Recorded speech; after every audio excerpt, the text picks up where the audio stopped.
Buenas tardes, queridos amigos. Esta nueva actividad cultural, que con el rótulo de Poética y Poesía comenzamos el pasado mes de febrero, continúa ahora con la participación del granadino Antonio Carvajal, granadino de Albolote, en 1943. Antonio Carvajal es profesor titular de métrica en la Universidad de Granada, ciudad a la que, por cierto, ha cantado en numerosas ocasiones y que le ha correspondido con la medalla al mérito de la ciudad en el 2001. Tiene también la medalla de honor de la muy granadina Fundación Rodríguez Acosta y otros honores más o menos locales. Pero si hoy está aquí con nosotros, honrándonos con su presencia, con su magisterio, y el jueves con sus poemas, no es solo por granadino ilustre, que lo es.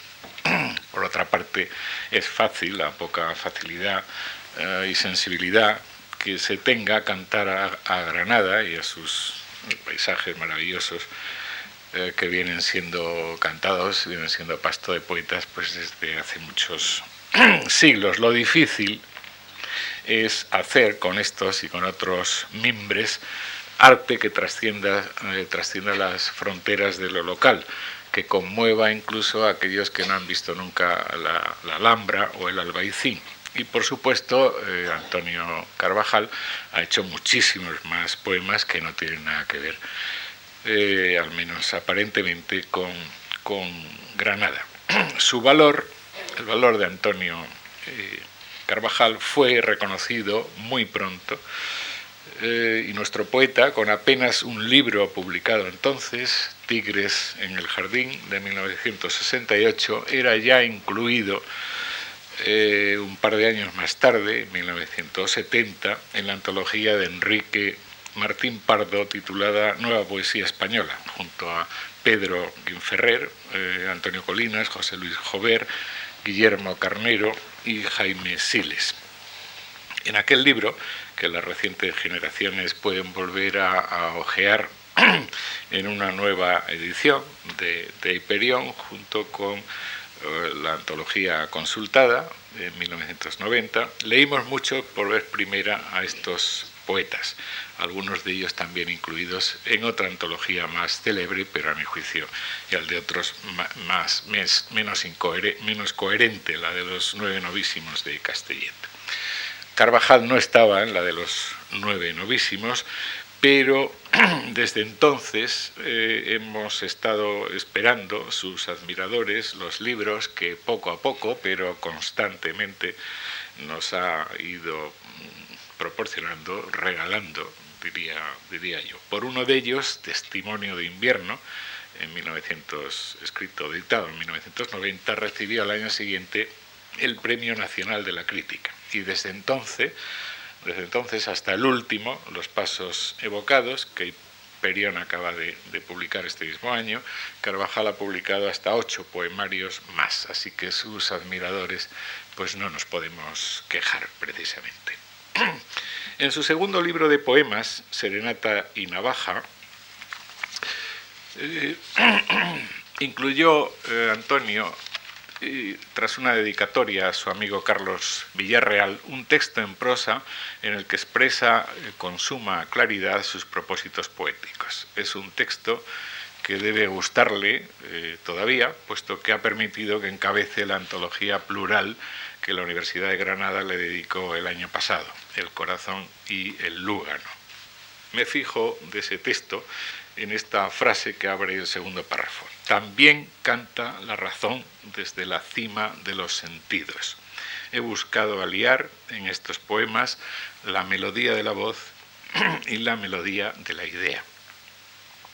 Ahora en la conferencia nos hablará con más calma sobre esta fecunda alianza que, a mi juicio, es clave para entender y para paladear, para escuchar, en definitiva, la poesía de Antonio Carvajal. Se trata, en suma, de la persistencia moderna, contemporánea, de una vieja idea humanística que recorre transversalmente toda la cultura occidental, desde la bellísima metáfora del sueño de Escipión, que la codifica y nos la transmite con mínimo. Y es una metáfora, por cierto, musical. Y su correspondencia en música es detectable tanto en los teóricos musicales, Salinas, de Musica Libri Septem, como en poemas, la oda que Fray Luis le dedica a su amigo Salinas, o en dedicatorias incluso de libros de música práctica. Es decir, la música es el número sonoro, los números concordes del fraile agustino. Ahora mismo oiremos hablar a Antonio Carvajal del número a propósito de la poesía, los números poéticos, el ritmo, la métrica. ¿Cómo puede ser casual entonces que el título del libro que acabo de citar, Serenata y Navaja, nazca el título de uno de sus poemas, que es además el primero del libro y que es subtitulado entre corchetes Mozart y Salieri? Son muchísimas las veces que Carvajal edifica sus poemas sobre estímulos artísticos, como es, por cierto, general en todos los poetas de su generación. Una pintura, una escultura, un busto, una ciudad o un poeta que él estima, ya que a veces roba algún verso y no siempre en español. Pero destacan en Antonio Carvajal, con especial brillo, los poemas de tema musical, aunque pocas veces se refieran a una música concreta o incluso a un compositor determinado. Para él no es necesario ser tan preciso, porque Antonio Carvajal tiene de la música, del número sonoro y de la poesía, del número poético, un concepto más amplio, más abstracto, más sensorial, que nace, por supuesto, de la historia de la música, de la historia de las ideas musicales y artísticas, culturales, pero también nace de la naturaleza y de sus otras músicas. Pocos poetas tan sensibles a esta música natural de aves, álamos mecidos por el viento, aguas que fluyen y corretean por riachuelos y cuya sola mención haría interminable ahora mismo las citas. Me basta con remitir al posible interesado en la cuestión a su memorable Oda a la música, dedicada al compositor Juan Alfonso García y publicada en el libro Sol que se alude, o al poema sin título que comienza Nunca saber podría, dedicado al pianista Guillermo González, incluido en Raso, Milena y Perla. No es extraño, pues, sino que creyó que completa este perfil de Antonio Carvajal que estoy intentando trazar para ustedes, decir que este amor a la música, bien visible en todos sus poemas y no solo en los de temática musical, es el origen de dos óperas de cámara, Mariana en sombras, con música de Alberto de Mestres, estrenada en Granada y publicado el libreto, y Don Diego de Granada, con música de Zulema de la Cruz, que aún no hemos visto, y que en sus actividades como recitador, lo cual hacen prácticamente todos los poetas, pues haya acompañado múltiples veces a Guillermo González con las Siberias de Albéniz, o a las músicas de Joseph Haydn en las gaditanas, podríamos decir, 7 palabras de Cristo en la Cruz, para cuyas interpretaciones o audiciones compuso Antonio Carvajal 7 bellísimas paráfrasis publicadas por vez primera en la antología Poemas de Granada, y que sobre sus poemas hayan compuesto música pues el ya mencionado Juan Alfonso García, también el mencionado Alberto García de Mestres, Antón García Abril, José García Román e incluso algunos músicos que no se apellidan García. Hay pues mucha música, mucho ritmo, hay números sonoros en sus poemas, incluso en los títulos de poemas, en las secciones de libros, en libros enteros, como ya apuntara hace años Ignacio Prat en un artículo memorable publicado en Ínsula sobre el tercer poemario de Antonio Carvajal, titulado muy beethovenianamente Casi una fantasía. Hay además mucha reflexión, amor al idioma, mucho trabajo, un oficio casi perfecto. Dejamos el casi para los poemas que todavía va a escribir en los próximos tiempos. Alguien le llamó el miglior fabbro de la poesía española contemporánea, y él lo acoge con naturalidad, no lo oculta, lo agradece incluso, pero añade matices, a veces matices inesperados. En uno de los sonetos incluidos en Mirada sobre el agua, el sustantivo italiano, que como todo vocablo admite varias traducciones en español, él lo traduce de una manera para mí inesperada. Quizá de la poesía sea yo el mejor obrero, fabbro. Y sin embargo, en los tercetos de este poema, cuando traza un prodigioso autorretrato que no les voy a mencionar ahora, porque el autorretrato lo va a trazar él tanto hoy dictando su conferencia como pasado mañana recitando sus poemas. Dejo ahora la palabra a Antonio Carvajal, no sin recordarles la sesión del próximo jueves, día 20, a esta misma hora, en la que nos leerá y comentará algunos de sus poemas, y donde al final del acto entregaremos a los asistentes un pequeño librito en el que hemos recogido la conferencia y hasta 11, creo, si no los he contado mal, poemas hasta ahora inéditos y algunas referencias bibliográficas de y sobre la poesía de Antonio Carvajal, a quien agradecemos muchísimo que haya aceptado nuestra invitación, así como a ustedes el que hayan venido a pasar la tarde con nosotros.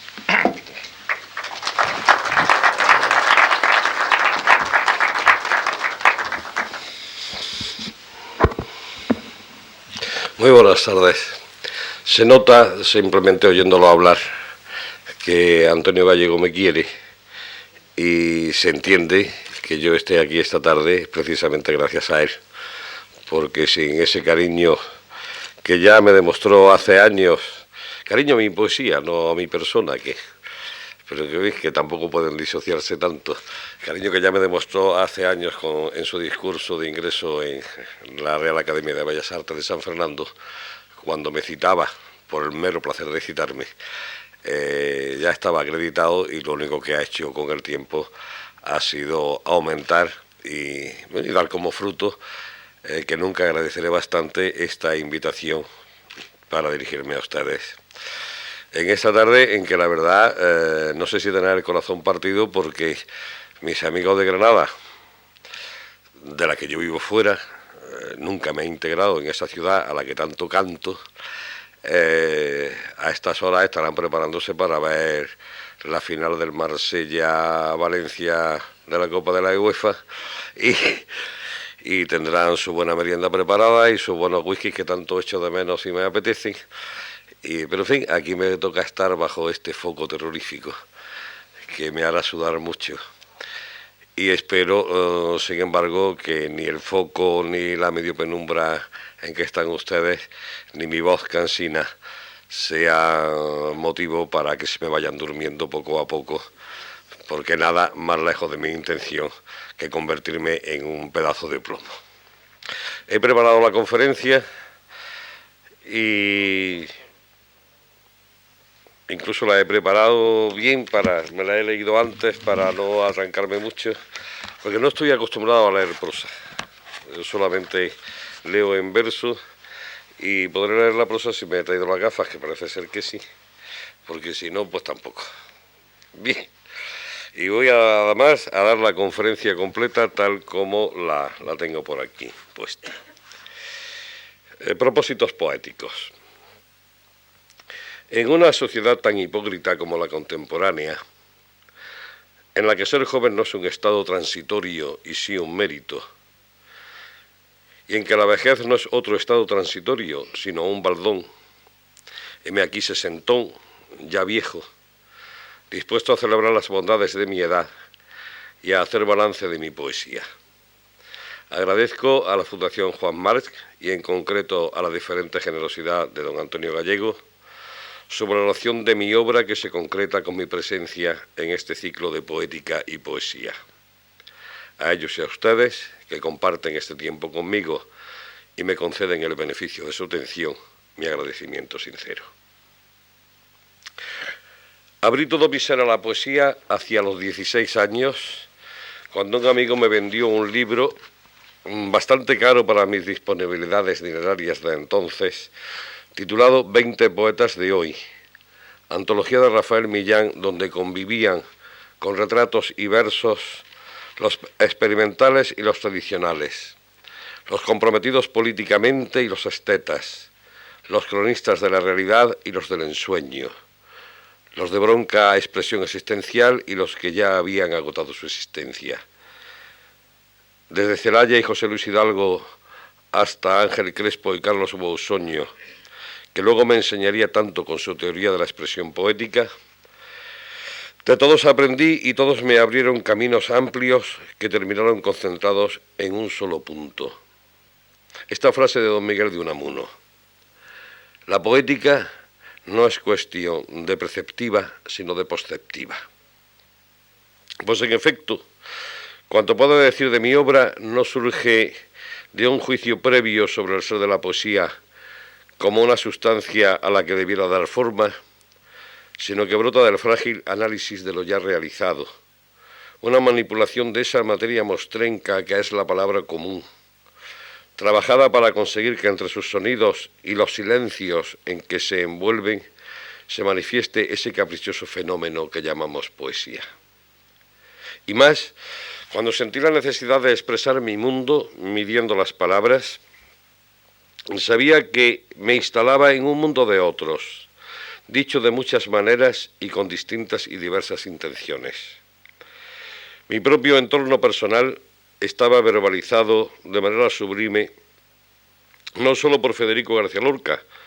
Desde la casa de mis padres en Albolote se podían ver las choperas que ocultaban a la vista su pueblo natal y el tremendo barranco en el que se le dice enterrado, sino por Luis de Góngora, Lope de Vega, José Zorrilla, Francisco Villaespesa, Manuel Machado y el mágico Juan Ramón Jiménez del romance Generalife, cuya lectura fue, a mis 13 años recién cumplidos, mi primera inmersión libre y profunda en las aguas de la lírica, aparte los decires acumulados por fecunda tradición viva en lenguas varias, unas legibles y otras latentes.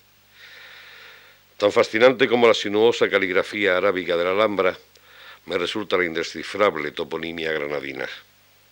Nombrar acumulados pueblos de mi entorno me ha servido para generar la angustia del vacío intelectivo como respuesta a la incomunicación verbal, mediante una enalaje antes no usada, en que los topónimos cumplen distintas e inapropiadas funciones gramaticales, en el poema para la hipómena, y para celebrar los beneficios de la paz, por transitoria que sea, en una paráfrasis reciente sobre versos de Baquílides.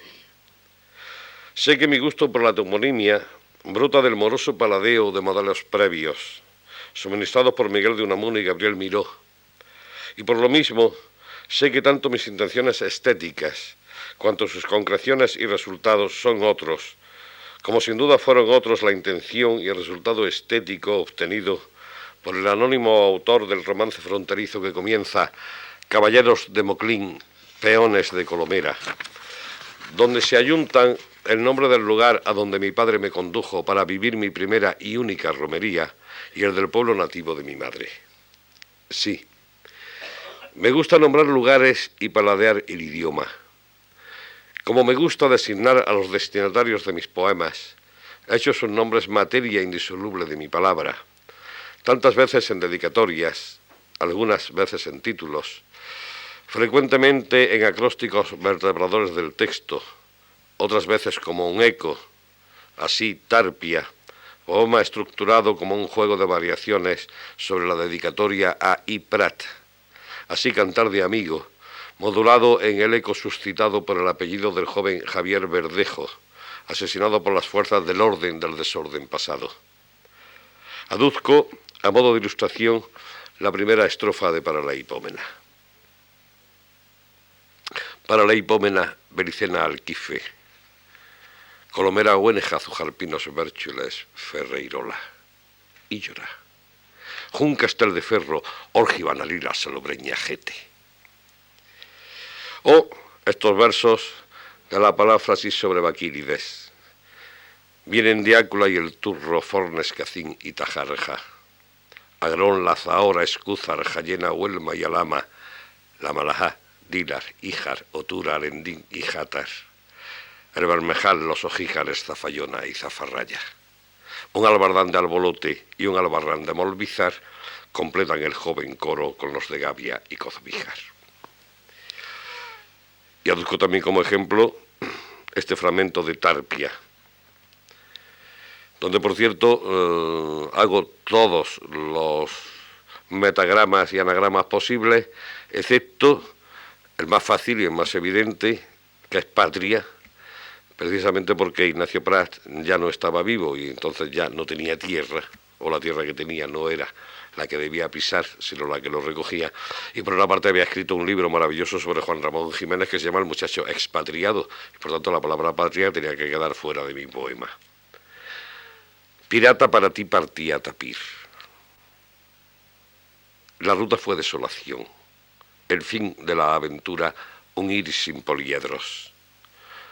Baladas de un ayer que no vivimos y de un mañana a fin que ya se ha ido, fueron los himnos que lanzó mi pecho, roncos de no asomar tu voz ya más. Rotos de no tener sol que escalar, rojos de un Dios oscuro y ciego y sordo. Dije a Tapir, diré a Tirap. Tal vez tú me dijiste un rumbo y no escuché. A Rapit, a Ripat, y el mundo solo, alga neutra, carmín negado, esperma sin mecha, a la deriva, sucia vela, remo sin mano y corazón de hastío, trazó cartas equívocas, mentiras para consuelo. Un hombre mientras viva tiene derecho al sueño y al delirio. O completo el cantar de amigo para que en sus versos oigan ustedes el eco del apellido Verdejo. Di, noche, amiga de los oprimidos. Di, noche, hermana de los solidarios. ¿Dónde dejaste al que ayer fue mi amigo? ¿Dónde dejaste al que ayer fue mi hermano? Verde le dejo junto al mar tranquilo, joven le dejo junto al mar callado. Pero debo volver sobre los comienzos de mi escritura y declarar ya que escribo porque leo. Otero, con su ángel fieramente humano, me llevó a Góngora. Hierro, con las piedras, con el viento, me hizo transitar ampliamente por Lope de Vega. Todos me remitían a Garcilaso y este a Virgilio y a Horacio. Rápidamente desanduve el camino cuando, justo con 18 años y un día, le oí a Carlos Villarreal, al que acababan de presentarme, los versos iniciales de la canción A una muchacha muerta de Vicente Aleixandre. El punto de ironía, incluso admitiré un grado menos, el de socarrón, ya me lo inculcó mi padre con las fábulas de que tanto gustaba, y me lo reforzaron los modelos nombrados, Garcilaso, Lope, Góngora, y otros dos poetas que adoro, Cervantes y Valle Inclán. Juiciosa socarronería impuesta por la realidad vivida, o quizá por la corrección del propio acontecer vital, pues al exquisito neoplatonismo o las delicias verbales del modernismo, creo en Rubén Darío, padre y maestro mágico, siempre opuso unos límites, mis límites, que puedo expresar con autoridad ajena. Yo le he visto conversar con los rábanos de Olmedo, que un amante suele hablar con las piedras, con el viento. Evitar la conversación con los rábanos, procurando no confundir la realidad desde la que brota el amor con el sueño en que desemboca el deseo, sin por ello negar la virtud de las piedras y del viento. Tales fueron mis límites aceptados. Contra lo que me sublevé desde muy joven fue contra la idea de pecado asociada a la poesía. Educado en un sistema irrespirable de rutina católica en la que pensar por cuenta propia estaba vedado, tuve que soportar la maldición de Gabriel Celaya sobre la poesía concebida como un lujo cultural. Y aún peor, aquello de nuestros poemas no pueden ser sin pecado un adorno. ¿Y por qué no? Me clamó el alma única que tengo, indivisible e indistinguible del único cuerpo que me hace quien soy. Aún los mismos poetas más sensoriales, entregados a las calideces de junio, no dejaban de tener un regustillo moral ligeramente molesto. Mi moral era luchar por una vida más bella, más justa, siempre sagrada, cuya plenitud entreví en la delicia del amor compartido, en la delicia de las primeras amistades con artistas y poetas con quienes compartí la indescriptible emoción de engendrar, conservar y transmitir la belleza. Ese es el germen de Tigres en el jardín, y ese he querido que sea siempre el sentido de mi poesía. Una poesía donde cabe todo cuanto sea defensa y afirmación de la vida, denuncia y rechazo del mal. Hagamos porque es bello el bien, nos instó Rubén Darío, elevando a suprema categoría ética la exigencia estética, coincidiendo, solo que él transitando por la vía positiva, con el sabio decir popular cuando califica de fea toda mala acción. Para mí, el feísmo voluntario, buscado intencionadamente como fin en sí mismo, es una claudicación ante el mal. El otro feísmo, surgido de la incapacidad técnica del autor, no merece ni siquiera ser mencionado. Pues hay un precepto evangélico que adopté por divisa estética: sed perfectos como vuestro Padre Celestial es perfecto. Sé que tal mandato traza ante nosotros un horizonte inalcanzable, siempre lejano, a igual distancia entre la parvedad de nuestros actos y la desmesura de nuestro propósito.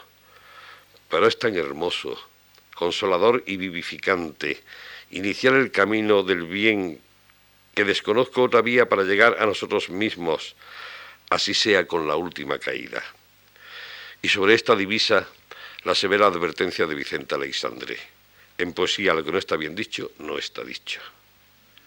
Decir bien el bien, lo demás es silencio. De ahí la necesidad de conocimiento y muy en especial de las técnicas vicarias del poema. A más conocimiento de la palabra en sí, de su articulación con otras, de su elasticidad en el verso, de las implicaciones del sonido con el silencio, de la semántica, de las adherencias culturales, de los procedimientos expresivos para el realce o la atenuación de los sentimientos, la configuración verbal del mundo y la consecuente delimitación de los géneros, cada cual con su estilo apropiado. A más conocimiento, digo, más capacidad de expresión. Conocer el oficio exige una disciplina dilatada y exigente que muchos, seguros de su talento, estiman en nada y por ello descuidan. No estando seguro de mi talento, procuro cultivar el poco de que dispongo. Dicho con glosa a Goethe, si el genio se reconoce en sus límites, yo, que me sé muy limitado, procuro aprender los límites de la materia poemática, la usada y consabida palabra, para en lo que me sea posible desbordarlos y así alcanzar las difusas fronteras de la poesía. No es que yo sea el millor fabbro de la poesía española contemporánea, sino que hay poetas de reconocido talento que son vagos y carecen de técnica. Y además, yo he sido y soy muy humilde con mis maestros. Conocí a Vicente Aleixandre gracias a un soneto que le envié mediado marzo del felicísimo para mí 1963. ¿Cómo sería mi poema que me confundió con no sé quién, un preso antifranquista que escribiera entre Miguel Hernández y Blas de Otero? ¿De dónde sale usted?, me preguntaba en su primera carta. Cuando me vio en persona ya en septiembre de ese mismo año, nos echamos a reír. En esos meses de intervalo, Carlos Villarreal me había hecho notar que mis poemas eran todos muy sinceros y poco míos, que mi voz personal se oía por primera vez en las 24 estrofas con que empecé a escribir casi una fantasía. Lo quemé todo e invertí el proceso. Si hasta entonces procuré que mis poemas se parecieran a los modelos que admiraba, pero dejando traslucir mi propia visión del mundo, a partir de casi una fantasía busqué un decir personal donde las transparencias de mis modelos se incorporaran como hechos de lengua. Si el refrán o la frase hecha puede nutrir un texto, el verso ajeno como hecho de lengua, que mucho lee algo recuerda, puede tener el mismo valor, de germen en unos casos, de bella floración en otros. Pasé de la imitación a la emulación, y aquí me auxilió Góngora. No se trata de evitar lo que hacen otros, sino de hacerlo mejor. Parece que lo he conseguido. La crítica al uso me asigna regularmente una lista de filiaciones que más que un árbol genealógico da un registro de clientes de un hotel de carretera.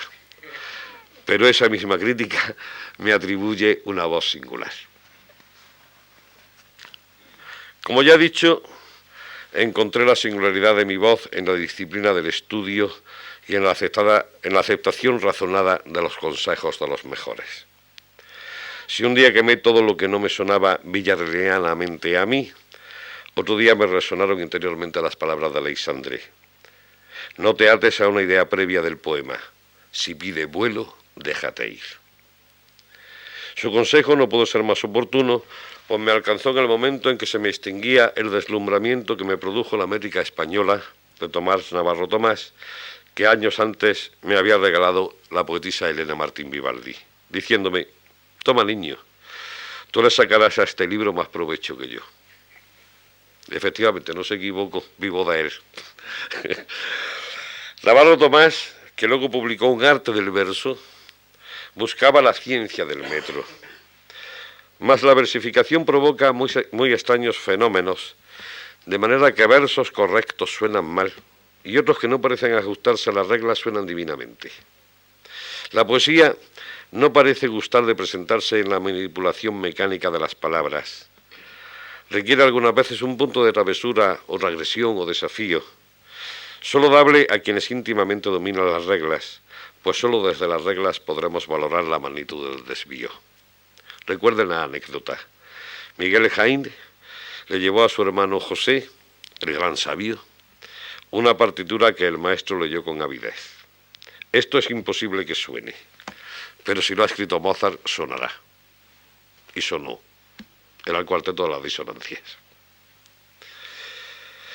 No bien había entregado a José Batlló el original de Tigres en el Jardín, cuando cayó en mis manos, regalo de otro amigo, Gonzalo Echevarría, el libro que nutriría mis poemas y mi futura teoría métrica. Las fábulas en verso castellano, seguida del arte métrica elemental, cuyo autor era el saladísimo ingenio y mal poeta llamado Miguel Agustín Príncipe. Talento le sobraba. Se adelantó por lo menos medio siglo a los formalistas rusos y casi un siglo a Navarro Tomás. Y en la fábula no está nada de mal.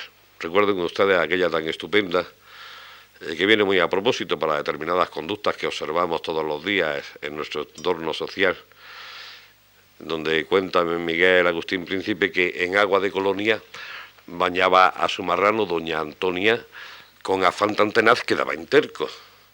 Pero a pesar de afán tan obstinado, no consiguió jamás verlo aseado y el marrano en cuestión fue siempre puerco.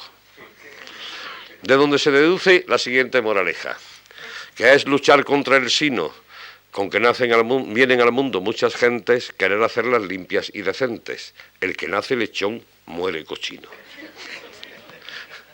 Bueno, pues este señor que tenía tantísimo ingenio para eso y que fue el que consiguió desterrar del teatro romántico la palabra maldición. Pegaba como crítico teatral, daba unos palos tremendos y consiguió que por fin los autores no pusieran más maldiciones cada vez que algo les salía mal o se llevaban un susto. Desgraciadamente, como poeta lírico era un verdadero desastre. Las bromas sobre él son saladísimas también. Pero en fin, pero como metricista a mí me provocó un pasmo y bueno, pues por ahí me puse a estudiarlo. Y es otro libro, el arte métrica elemental. Yo hay 3 libros de los que vivo, y además lo digo sin ningún pudor. La métrica de Navarro Tomás, el arte métrica elemental de Miguel Agustín Príncipe y la métrica española de mi amigo José Domínguez Caparrós. Con eso tengo bastante para vivir y yo me parece que me moriré y no habré terminado de explotar el mucho material y el mucho provecho que de esos libros sigo sacando. Bueno, pues el arte métrica de Miguel Agustín Príncipe, como Príncipe tenía un pensamiento neoclásico metido en época romántica, en fin, era un tío muy raro. Y entonces prohibía un montón de cosas. Y con su arte métrica lo que me provocaron fueron las ganas de hacer todo lo que él prohibía. Un poco tentado, como el mítico Luzbel, por la inquietante pregunta ¿hasta dónde no podré llegar? Ya saben ustedes que según un crítico reciente, un doctor en latinas por la Universidad de Oviedo que publica por ahí en algún periódico, dice que en mi último libro parto un pelo en dos. Menos mal que no ha habido una errata y han puesto la L. Pero en fin, para no oler a lo que huele a él. Pero bueno, en fin, eso de partir un pelo en dos no deja de tener su arte y la verdad es que no hace falta encerrarse en ningún laboratorio para conseguirlo. Bueno, pues la pregunta era esa, ¿hasta dónde no podré llegar? El caso es que entre los rigores de Príncipe y las ironías de Daniel Devoto, de quien también he aprendido tanto, el casi solitario poeta de provincia que les habla y que soy yo, parece que ha logrado describir y denominar las rimas en caída, instalar en su lugar métrico los versos de cabo doblado, definir con criterios métricos y estéticos, estoy en ello, la cadencia del verso, y recuperar los silencios como factores estéticos dominantes en la configuración sonora del poema, cosa que prácticamente en casi todas las métricas se olvida, el valor del silencio. Ya lo valoro tanto que casi me dan ganas de callarme y no hablar más y dejar la conferencia aquí, pero en fin, ya que la he escrito y ustedes son tan pacientes, la termino. He tardado muchísimo porque antes de publicar cualquier cosa sobre métrica, pues primero hice la tesis doctoral, en fin, primero la tesina, luego la tesis doctoral y hasta saqué la oposición y luego es cuando ya me he dedicado a publicar algo sobre métrica. Y ya digo que he tardado en dejar que la mano tradujera lo que me rondaba la cabeza y que mejor lo hiciera si más hubiera tardado. Porque luchar contra hábitos adquiridos durante generaciones en la definición del ritmo del poema no crean que promete mucho bueno ni da los resultados apetecidos. Vayan dos ejemplos. Se confunde el ritmo con el golpeteo de la percusión. Se dice que es muy rítmico el poema sujeto a una acentuación fácilmente perceptible del ritmo del salón en el ángulo oscuro, de su dueño tal vez olvidada, silenciosa y cubierta de polvo. Veíase un arpa. Pom, pom, pom, pom, pom, eso así. Y además dicho así. Si ya lo dijéramos como lo decíamos de niños en el colegio, ¿se acuerdan ustedes? Porque nosotros los mayores tuvimos una educación distinta. Y decíamos con aquella voz aflautada, voz de rata o de yo no sé qué. Entre el salón en el ángulo oscuro de su dueño tal vez olvida. Claro, no es eso lo que dice Becker. Becker dice otra cosa.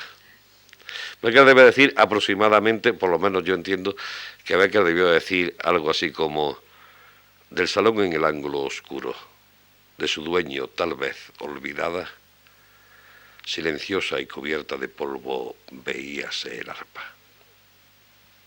Pero claro, ¿quién nos enseña eso? Desde luego en la escuela no. Bien, y desde luego si se dice que es muy rítmico un poema, pues eso, con una acentuación tan fija, ¿no? O aquellos célebres versos de tanto bailé con la moza del cura, tanto bailé que me dio calentura. Que además es un cantar asturiano muy glosado por ahí y con una música estupenda. Pues no se dice de todo más porque se percibe muy claramente el compás uniforme, agrupadas las sílabas en grupos tónicos iguales. En cambio, se dice que sílabas contiguas acentuadas o que la falta de un acento esperable producen antirritmia. Claro, no es que yo tenga nada, yo entiendo muy bien lo que se quiere decir con lo de antirrítmico, que estamos siguiendo una inercia y de pronto viene algo que nos la cambia. Pero claro, ya ven ustedes que siempre en lo anti suele haber un elemento negativo que es molesto, habría que buscarse otra cosa. Es decir, mire usted, producen lo que quieran ustedes, confusión, malestar, desazón, sorpresa, lo que quieran menos antirritmia. Vamos a usar otra palabra, vamos a buscarla. Porque si se piensa en que es algo contrario al ritmo, entonces nada más falso que hacer esas afirmaciones. Por ejemplo, las tónicas contiguas en el segundo y en el tercer verso y la falta de acento en el cuarto verso del ejemplo de Lorca que voy a ponerles ahora, potencian las ideas contenidas en un cuarteto de Federico García Lorca y se convierten en lo que Dámaso Alonso llamó imagen del significante. Dice Lorca: tengo pena de ser en esta orilla tronco sin ramas, y lo que más siento es no tener la flor, pulpa o arcilla para el gusano de mi sufrimiento. Un acento 9 en 10, y lo que más siento, y es no tener la flor, pulpa o arcilla, otro par de versos ahí, otras dos sílabas acentuadas contiguas, y en cambio en el para el gusano de mi sufrimiento, ahí está, parece que falta un acento porque ahí la endeblez del verso, el verso no tiene sustancia fónica, no tiene intensidad, y entonces eso se retuerce, casi la voz se va. Inevitablemente se baja, porque el ritmo se nos está imponiendo. ¿Qué ocurre? Pues que yo me he atrevido a proponer otra definición de ritmo, y me he atrevido a definir el ritmo como el despliegue coreográfico de la palabra dicha en el tiempo. Claro, con lo que voy contra ciertas modernidades, claro, el poema leído con los ojos y no oído, Pero ya para eso me quedo directamente con la poesía visual, que me parece muchísimo más difícil y mucho más creativa. De todas maneras, esto del despliegue coreográfico de la palabra dicha en el tiempo, lo intuyó el maestro sevillano Fernando de Herrera, al comentar el tercero de estos versos de un terceto de la elegía primera de Garcilaso. El caro hermano buscas, que solo era la mitad de tu alma, el cual muriendo, no quedará ya tu alma entera. Y dice Herrera: algunos, pareciéndoles que está falto este verso de Garcilaso, no considerando la diéresis, él la llama diéresis a no hacer sin alefa, lo han enmendado o dañado de esta suerte: no quedará ya toda tu alma entera. Pero Garcilaso, que conocía mejor los números, se contentó con aquel modo, porque además de significar así la falta de alma que él pretendió mostrar, no es flojo número de versos, sino artificioso y no ajeno de suavidad. Porque claro, entre el verso no quedará ya toda tu alma entera, con todas sus sinalefas y todas sus medidas así ajustadas académicamente, y el no quedará ya tu alma entera, no quedará ya tu alma entera, sin sinalefas. Pues hay ahí una disolución de las palabras, una pérdida de aliento, una flojedad del verso que resulta de lo más expresivo, y desde luego el oído recoge el verso lleno, completo. El problema es conocer los números. Los conocía Lorca, por ejemplo, cuando en su canción En Málaga utiliza un aparente verso de 10, que se convierte en verso de 11. Dice: negros torsos bañistas oscurecen la ribera del mar. Oscilando, concha y loto a la vez, viene tu culo de Ceres en retórica de mármol. Bien, la ribera del mar, punto, sangría y oscilando. En realidad, si contamos eso como un endecasílabo normal, 6 más 4, pero ha hecho un silencio, ha resonado la aguda y el verso se compensa y se llena. Como los conocía el maestro Vicente Aleixandre, cuando en la despedida, poema escrito en verso libre, suprimió una D final de palabra para que el número constara. Esperándote, en esta tarde casi extinta, me quedo en la penumbrosa luz encendida y pienso en ti. ¿Me quieres? ¿Me quieres tú día a día? Qué largo esfuerzo es el amor. Te espero. ¿Llegas? Y todo se diría que un pensamiento sigue siendo solo en la perpetua soledad indivisa.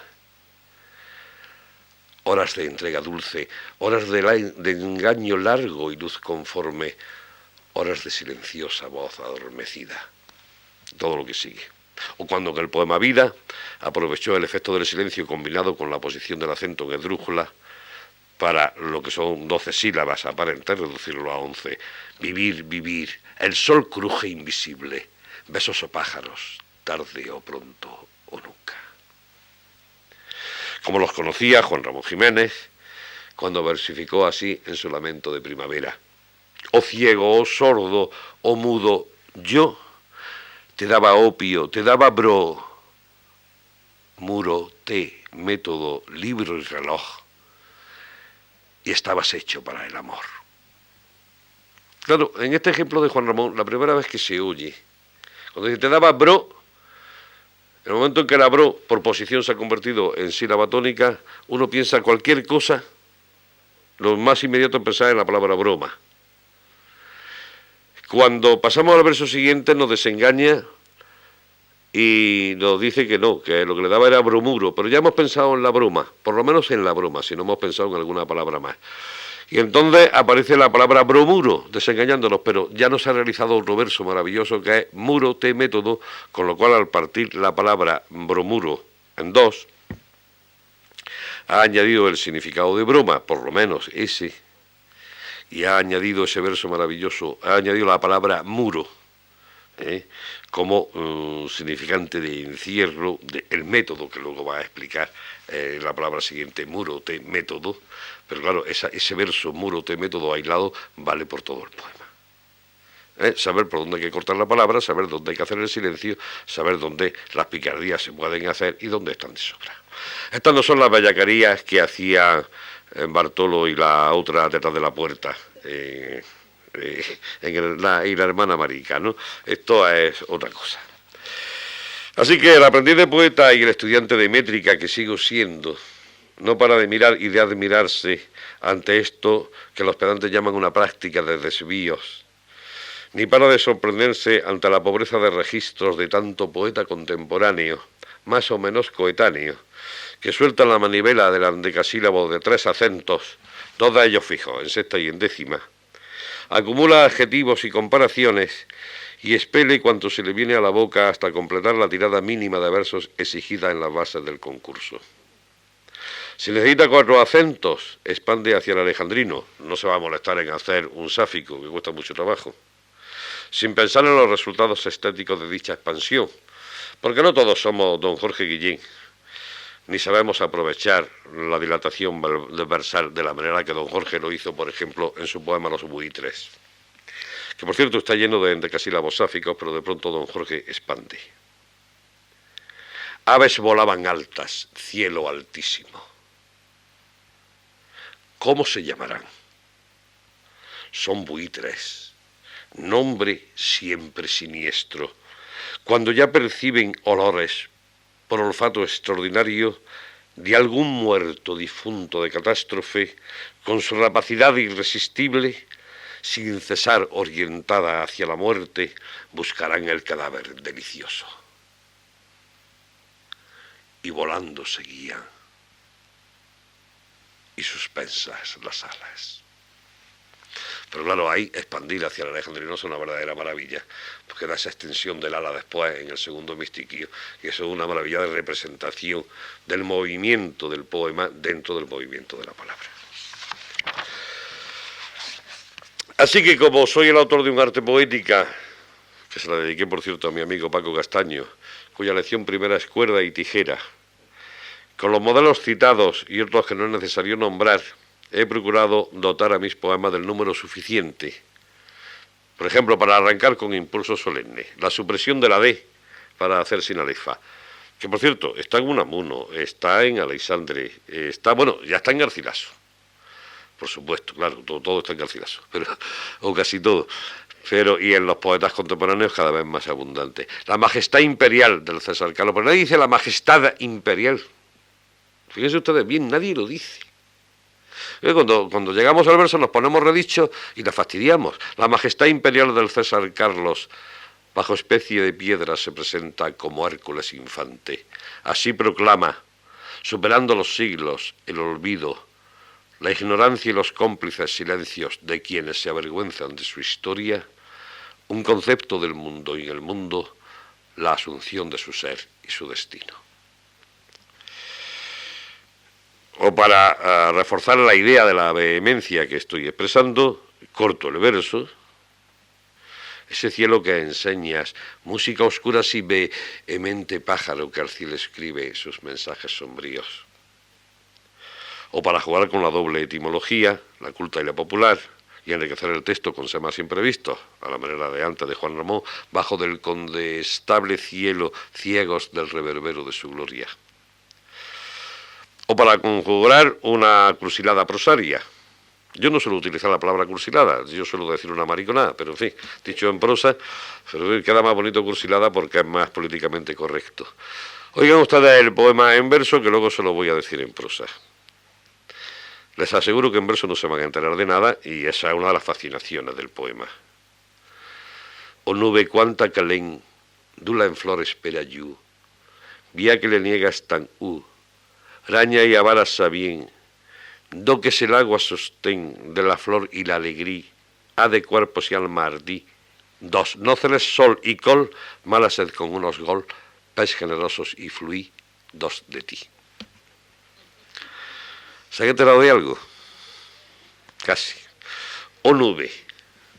¿Ven ustedes qué maricona? O nube. Cuánta caléndula en flor espera lluvia que le niegas, tan huraña y avara, sabiendo que es el agua sostén de la flor y la alegría de cuerpos y alma ardidos. No celes sol y colma la sed con unos golpes generosos y fluidos de ti. ¿Ven ustedes en prosa? O bien me sirve esto que es el cabo doblado, y que mi amigo Domínguez Caparrós me ha aceptado y ha hecho un artículo precioso sobre esto. Pues me sirvió también para sugerir esa manera de ese quiebro de los niños jugando en un parque, ¿no? Un parque urbano, y de pronto pues está uno contemplando el parque y el niño o la niña pues inquieto por allí jugueteando, y las ideas se van cortando pero se siguen engarzando, la idea no se pierde. Rosas todas, y no son las rosas, todos los ti, los no la paz, el jazmí. Nero enlaza su canción con la cal, con el balcón pintado de verde. Fue la dicha posible, que generosa la armonía ha de flor y fruto ya, o aclara tan clara y clara que solo canta, sí. Desliza una nube el véspero por la quita atmósfera sin pájaros, nos roza la frente y por pies gana una cima lejana, país de nieve bajo los opulentos di, haz que la sed tanto añora, y dice la tarde, no, y el agua repite, sí. Bueno, estos son los que he dado en llamar versos de cabo doblado, en contraposición a los famosos versos de cabo roto de nuestro buen Cervantes y compañeros de travesuras. Doblar el cabo del verso, pasar sus sílabas o sílabas postónicas finales al verso siguiente, incluso acentuar alguna átona, que también lo hago, se ha venido llamando encabalgamiento léxico por unos y por otros con palabras impronunciables tmesis.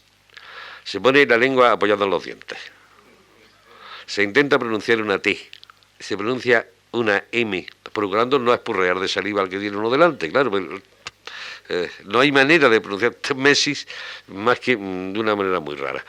Yo prefiero deslazamiento léxico, que la mesia además es otra, ¿no? La mesia en retórica siempre se nos ponía el ejemplo de Quevedo, aquel de que quien quisiera ser culto un día leer y aprenderá Gonza siguiente, que luego yo cambié por un poema muy triste que le escribí a una amiga mía que vivía en una residencia de monjas y la castigaron por llegar tarde, y entonces le hice un verso que decía: la remadre Berenda te ha reñido. Porque es muy eficaz eso de... Eso no lo enseñó Quevedo y todas esas cosas, pero en fin, estamos siempre... Bueno, pues el procedimiento que está desarrollado por los teóricos franceses del siglo XIX para burlarse de quienes sostenían que la única diferencia real entre el verso y la prosa estribaba en la arbitrariedad de la pausa final delimitadora del verso. Bueno, pues ese procedimiento es tan viejo como Píndaro y es tan ilustre como Francisco Sánchez el Ebrocense y Fray Luis de León. Dante además aportó el deslazamiento sirremático para las rimas al ojo. En poesía está todo inventado. y está todo por descubrir. Porque estamos siempre en un doble juego. Si a cada idea su forma, como demandó nuestro Manuel José Quintana, poeta que cada día me gusta más. Muy sabio y muy maltratado. Y Quintana recordaba a Horacio y Horacio Sober recordaba a Aristóteles. Cada forma consagrada, pensamos por ejemplo en la 10ª o el soneto, exige su prueba por diversos poetas para acreditar calidad. Pero no podemos caer en la falacia de los reglamentistas, de los preceptistas tuertos o miopes, o lo que llamaba Rubén Darío los eunucos. Ya saben ustedes que Rubén Darío le decía al poeta que cuando una musa pariera, las otras 8 quedarán encintas. Bueno, pues hay poetas eunucos, claro, no todos somos Rubén Darío. El soneto o la 10ª no pueden ser crisoles donde se contraste la pureza y la calidad de un poeta, porque son formas históricas. Incluso si me aprietan ustedes un poco, casi podemos dar la fecha de nacimiento exacta de las dos formas. Bueno, ¿cómo aquí le damos entonces a los poetas que nacieron antes que el soneto y antes que la 10ª? Spinella, que es en la que la gente piensa, porque hay otras, pero claro, siempre se piensa en las mismas. Bueno, pues son formas históricas, ya digo, que ambas con su fecha de nacimiento, y por otra parte el verso libre, nacido de la necesidad de limpiar de escoria verbal los contenidos líricos, se llenó tan pronto de ripios y de desmesuras que en algunas malas bocas no se distingue de la peor prosa conversacional. Y además disponemos del poema en prosa, que está muy bien cultivado, muy disfrutado por algunos y muy vilipendiado por otros. Tiene el poema en prosa, frente al texto en verso, un juego distinto de melodía y de velocidad. Suele hablarse de él como dominio del ritmo de pensamiento, que es exactamente no decir nada. Decir del poema en prosa que es el dominio del ritmo de pensamiento es no decir absolutamente nada, porque el ritmo de pensamiento no se descubre hasta que el poeta lo ha dicho todo en el texto o lo ha fijado, y entonces resulta que luego lo que el poeta haya pensado por dentro y el ritmo que haya seguido, vamos a echarle un galgo a ver quién lo sigue.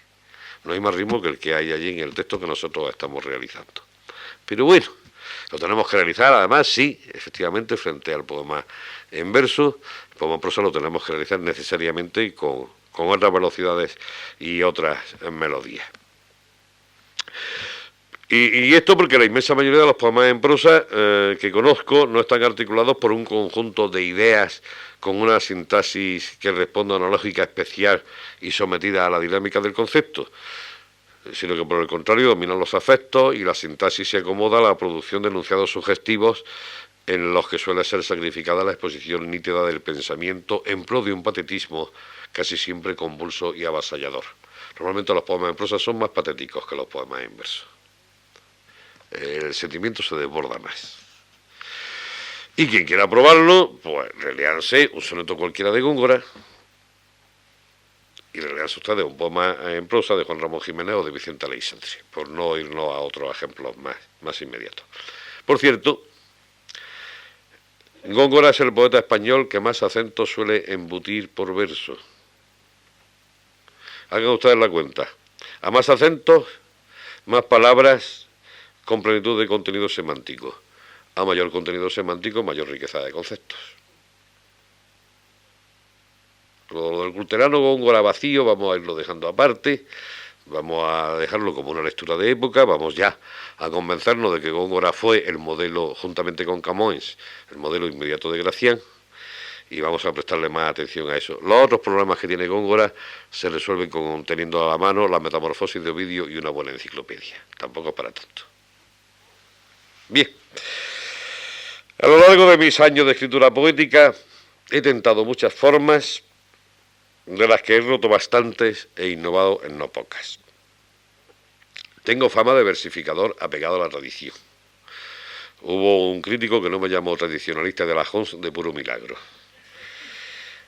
Yo creo que tal fama es injusta y responde a una competencia desleal por parte de algunos poetas que, conscientes de su falta de preparación, tienen que vituperar a quienes trabajamos en serio para hacerse ellos un cómodo hueco en el canon de la modernidad. Poetas que tienen mi edad, poetas coetaneos míos, considerados magistrales y con sobrado ingenio para otros menesteres, han venido al cabo de los años a dar por donde yo empecé. Algunos, con sonetos trapaceros y serventesios al modo rubeniano, me resultan especialmente tristes por su balanceo entre vacío de ideas y opresiones del corsé métrico. Directamente hay algún poeta que escribe alejandrino y no sabe que el alejandrino español tiene prohibida la sinalefa entre mistiquios, pero si no, no suena alejandrino. Bueno, y algunos disparates más, de que voy a meterme con nadie. Bastará con decirle lo que decía don Miguel de Unamuno: son sordos de corazón.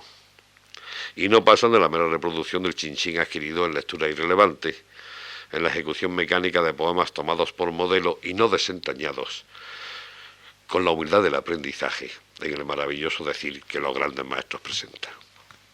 Pero claro, como les falla el oído, les queda el refugio de la metafísica y de la cosmovisión. A lo primero, a lo de la metafísica, no sé si debo contestar a la manera de Rocinante. No puedo estar metafísico porque yo sí como.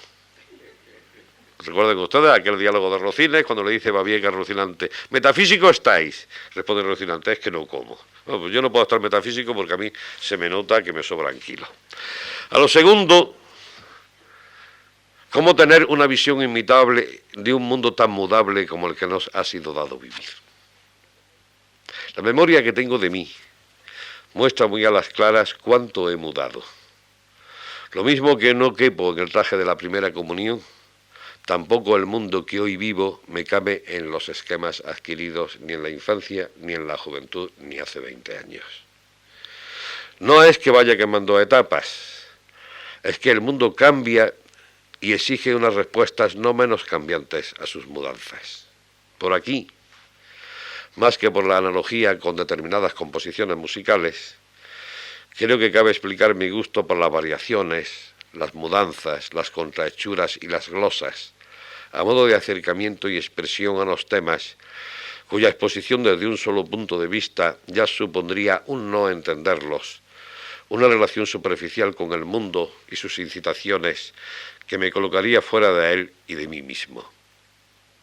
Los múltiples puntos de vista quizá también expliquen mi repugnancia a aceptar la poesía lírica como el solo modo de creación mediante la palabra. Admiro la épica, que intenté con casi una fantasía, me encantan las fábulas, me fascina la dramática, me diviertan las sátiras malévolas y no atadas a la moral vigente. Le pido a la poesía no que ordene el cosmos, sino que me lo haga más vividero. Así, me gustan los poetas que me confortan con su palabra y me reafirman en la convicción de que la mayor parte de mi prójimo es buena y de que todavía hay valores como la esperanza en la construcción de un futuro mejor para todos, el amor como fuerza regeneradora, la amistad como seguro ante los vaivenes de la fortuna y la salud, el arte como la vía perpetua de mejora personal y colectiva. Valores, digo, por los que vale la pena vivir y asegurar la vida. Cambio de cosmovisión, sí. Cuando escribí Tigres en el jardín, el mundo me parecía bien hecho. Sabía que el ser humano ha nacido para la muerte y que el hombre en muriendo se acabó, como se lee en el libro de Job, capítulo 14, pero ese horizonte de muerte le daba a la vida un fulgor más rápido y gozoso en los momentos de plenitud. Hoy, la muerte ajena, la propia no me preocupa, se me ofrece como una carnicería sin sentido, como un acto supremo de desprecio al prójimo, como una vejación anuladora de todo valor positivo. Sin embargo, sigo en mi tarea de elaborar belleza con las palabras y de exaltar la belleza creada por mis semejantes, porque no podemos dejarles a las generaciones futuras la herencia tristísima del terror y la explotación y la degradación física y moral en que estamos ahora instalados. De todos mis anhelos de juventud, uno persiste. Un día leí que Clemenceau propuso adquirir el conjunto de todas las ninfeas de Monet, que se ofrecería al pueblo francés como bálsamo para las heridas que sufrió en la Gran Guerra Europea. El arte puro, no como olvido del mundo, sino como solución para sus males. Esa es la gran tarea. Esa es mi gran tarea. Dar a los demás lo mejor de mí mismo, de la manera mejor que sé hacerlo. Si vale poco, si mi poesía no logra la rara virtud de fundar una esperanza, una alegría, un consuelo, una certeza vital en algún corazón fraterno, sepa que se deberá a mi falta de talento, no a miseria moral o a no voluntad en mi entrega. Muchas gracias.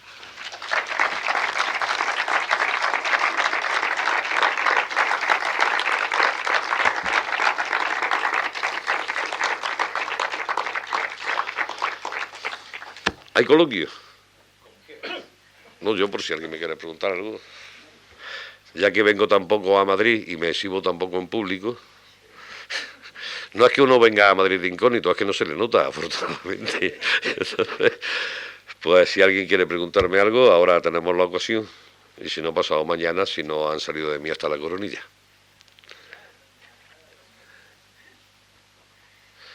Bueno, luego tengo que hablar con todos vosotros, todos los que habéis venido. Algunos han venido de lejísimos, hasta de Valladolid. Pues muchísimas gracias.